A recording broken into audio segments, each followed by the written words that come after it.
welcome to part 5 of the Golden Oldies series. And just before we start this part, just like to say thank you to everyone who's been watching the previous 4 parts. Looking at my YouTube channel currently, as the time we're doing this part 5 recording, part 1 was very popular, 38 views, part 2 had 24. Don't know why that wasn't so popular. Part 3 had 33 views, and part 4, which was, to be fair, was only just released 2 days ago, had 21 views. So thanks very much. Again, please like that episode when you see it, or even send me some comments. That'd be amazing. So this is just a quick roundup of what's been going on in the save, and tell you how things have been going. So we'll click straight back into the Monaco save. We're currently in France. My youth academy has gone up to 10th in the world now, and our money is steadily going down, but not really fast because our wage bill is actually pretty small at the moment. Our wage bill is only 159,000, which is equivalent to one or, well, not even 1 or 2 players in the top French side at Nimes. But currently, let's look at the current table. And the current table is we didn't have the best of starts. We lost 3-0 into a meaningless cup game against Caen. We were already out of the cup after losing 5-0 the first leg, which I wasn't the manager there. But we did lose them 3-0 to them in the second leg. We then did lose heavily in our first league fixture against Lorient. Can never say these French names. Uh, we lost 5-1 in our first real competitive game in the league. But then just now, after the tick has just happened, we had a really good 2-1 victory against Bologna. Maximum of 22,000 people. That was good. We're using the 4-1-2-1-2 formation, and you can see there we dominated in shots, and we had 14 shots to their 3. And we did really well. Our 2 loanees were the strikers, Franco and Okacha, and then Okacha literally has now been got himself injured, as seems to be always happening to my side at the moment. We're currently, this is what the players we brought in. We've got a mixture of some oldies, some exciting youngsters, and a couple of loanees have come in just to help us out, because if we didn't have any loanee players, we would struggle. So let's look at the team history. That's probably the best way to look at who has come in, who hasn't come in since I joined. So there we go. These are the signings that we've made. So the first sign was Christian De Urso, a very good, experienced former Italian international. Did have 1 cap. 32 years old. He's in centre midfield, and he's played 2 or 3 games, 6.5 rating, and even had assist. This was on the free wage under the 10k limit, so that was good. Next guy is Muriel Sokalo, who's actually a full international. He's only 18 years old. He hasn't been selected for the side for Slovenia, I've just noticed here, but he was a full international. He's had 2 caps and 1 goal for Slovenia. He's having a good time with us. He's had 3 games. His average rating is over 7, which is decent, and he's got 1 goal and 1 assist. And you can see why we really got him. Like, his major passing and shot stats are not that good, but his secondary stats are pretty impressive, except for the aggression. So that's one of the reasons we got him. He's definitely one for the future. Then we've got Malcolm Adai probably stands wrong. Now, he's a fan favourite of the club already. He's only 18 years old. He was bought on a free from another French side, Cloet, and you can see why we got him. His stats are not amazing. He's going to be really a bench player, but he seems to be doing okay. So he will be appearing a lot in midfield. Then we got Santiago Combobato, the Argentinian. 34 years old. He was bought from the Marseille reserve side. Again, he is going to be a bench player. He hasn't had any games yet, but as you can see, his amazing passing stats pretty decent, and his secondary stats are okay. Of course, this will get worse as he gets older. That's one problem we got in this new save: is the golden oldies, they will gradually get worse unless we play them more. Then we got Ivica Bosnavoski, Macedonian international. He was selected for the international team, but not at the moment. The fans think he should be a headliner player, but his stats are not amazing. But you can see his secondary stats are pretty decent as well. So he's definitely one. I think he's currently on the bench as my backup striker. Um, so he should do all right. But again, some of these players, if they're badly adapted, like this player here, he could become unhappy. So he might be with us only for a short while. We'll just have to wait and see. And then we've got some loanies in from Turkey. We've got this already Portuguese international. He's only 18 years old. Yukacho, okay, I probably pronounced it totally wrong. He's had 3 appearances already, 6.7 rating, which is okay. He's already scored a goal, so he is up front with. We'll show the other one striking in a minute. And then from Blackburn Rovers, this Swedish goalie, former international as well. He's had one international game and he's conceded. Oh no, that's not international. That's national. That's the. Is that national or Cup de France? I have to look into that. Oh, national is National League. So yeah, so not national team is what it should be. So those others might not be former internationals actually. So National League, he debuted against Laurent in the league game and conceded 5 goals. Not the best of debuts, and he's already out injured. Loanee from Blackburn until the end of the season. We've got Juriesk, 36-year-old, very experienced player. We got him off for free, and he's going to be another bench player again. He may not stay too long because he needs to play often, but with the skills he's got there, we've only got really for him as a backup player, so we have to wait and see if he will play more games for us. Now another loanee. No, this is not a loanee. This is actually we actually bought this player for 1 million euros from Borussia Dortmund, a very good youth player, former youth player from Germany, and you can see why we got him. He hasn't actually played any games for us yet, but he's got a passing skill of 90. He'll probably play a few games soon. We'll just have to get him into the side. So he's going to do very well for us. Then we got 2 loanees from Galatasaray. We got Franca, who is our midfield right, who's going to help us out. He's already had 2 appearances. His rating's a little bit low though, but he has scored a goal. But you can see that. Oh, he's up front, sorry. Franco's up front. And you can see that that's why we got him. His 99 shot, 85 speed, 74 control, 99, 78, 96, 75. All good stats here. He's going to do wonders here for the season he's on loan, and hopefully he will score more goals.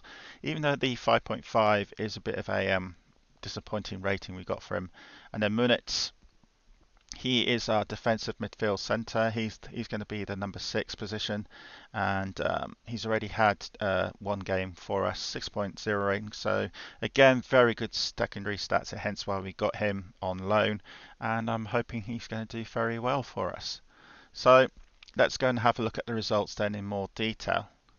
So I joined when we were just about to play Caen. We lost 3-0 to Caen, but again it was a meaningless game. In fact, we did awful that game, to be blunt. We had Baber, who was our top player, get himself injured after the 38th minute, and he's only just come back to full fitness. In the second game, under my leadership, this is where we lost 5-1 to Orient. I think this was just us being pretty unlucky. Socorro did score a goal right at the end, but Sorin had a really amazing game. 5 goals, just for 1 player. But look at that, we had 2 players sent off. In fairness, they did have 1 as well, but we lost Kipri and Munitz on either side of half time. And yeah, I think we were pretty unlucky on that. But then let's go to a positive result, which just happened. Our home dominated game with beating Bologna 2-1. So let's go and show you what the current lineup looks like. So currently we've got Konate at our 35 keeper. He's in there because Lingdao has got himself injured. So he's having not the best of starts for our club. We've got him on loan. His first game he conceded 5 goals and then he got himself injured. So not the best. Second is Castillo. 20-year-old left back. He's doing all right at the moment, and the defence too are our golden oldies. Gerrit Neighbour, 37 years old, and his partner is at the moment Brucey because Kipri was actually suspended, so we can actually change that now. Brucey didn't have too bad. It was out of position, but he did get a rating of 6. So that wasn't too bad for being out of position. Number 5 is our 37-year-old Dibri Sibri. Still got 73 speed for 37-year-old, so he's still doing pretty well, and 94 tackling. Then up number 6 is Benezit, who I thought I recognised. I got him. He used to play in my Dynamo Tbilisi side many years ago. So, and he's actually had 3 games and an average rating of 8. He's doing really well. But his place is going to be taken back by Munitz, our loney defensive back. So I'm going to change that. Number 7, Bieber's coming back after his injury. He was up front, but now we've got 2 established strikers. He's going to be put at the number 7. Now, Deruso is keeping out our 1 million man, Vendegaard, but I might have to give Vendegaard his debut now because he should be playing well. So Deruso will be, well, you can see why I'm keeping him because he's multiple. Yeah, I think I'm going to change the other way. I'm going to put Vendegaard probably as the main midfield sub, and then change Capelli, who was a former youth player who did play at the number 9 position but didn't do very well because I think he's still a youngster, but I still want to play him a couple of games when he can. So actually I might turn him as a striker. That might, because again, if these youngsters keep playing games, their skills will go up. So Deruso is number 8. Number 9 is Carlo, who was a Slovenian international. He's at number 9 at the moment. He seems to be doing all right. Then number 10 is quite self-explanatory, Franca, and it was going to be Ukala, but Ukala's been suspended because he got sent off in that game. So number 11 is going to be our experienced backup, Baptiste. I can't pronounce the surname. We have got Roland as well if we need him, but a couple of these players will be listed. So let's have a look at the current lineup. That's what's going to decide with. So I'm going to save that just before I forget. There we go. So this is the current lineup then we've got at the moment, and what's going to happen. You can see Lindell's injured there. So we had a couple of greens off that game. That's good. Windgard needs to start playing games, so hence why I'm going to put him on the bench. So our Argentinian Colomberto, we need to keep an eye on that because some of these players will get unhappy. Ezekan, Mateo Ezekan, our Frenchman, who we got from Lyon Reserves. Well, he was bought from Lyon Reserves before my time. Again, he's got very good multiple skills. That's why he's still on the side and he's 39 years old. And he's done really well. So we've got a very competitive midfield actually. So a lot of these players, we will. Some of these players will probably have to go soon. Even the youngsters, like this guy here, he probably will be sold. So we've got a guy here who's going to be leaving on a free because no one wants to buy him. Gamara is going as well because no one again wants to buy him. Actually, I should transfer list him now because I've got enough players that I should be allowed to transfer these players. Put him to 500,000. Some AI club might get him for that. So yeah, so if we look at the contracts, and our wage bill is still pretty low. We managed to get these loanees on good wages. Bieber, of course, takes literally most of the wages. He'll probably spend at least 1 season with us. If he doesn't do very well, then we might have to change that and basically sell him to get some money if we need to. Our money status is pretty healthy. It's about 8 million. Our wage bill, there's the home game, so the money came in from the home game, helped us out a bit there.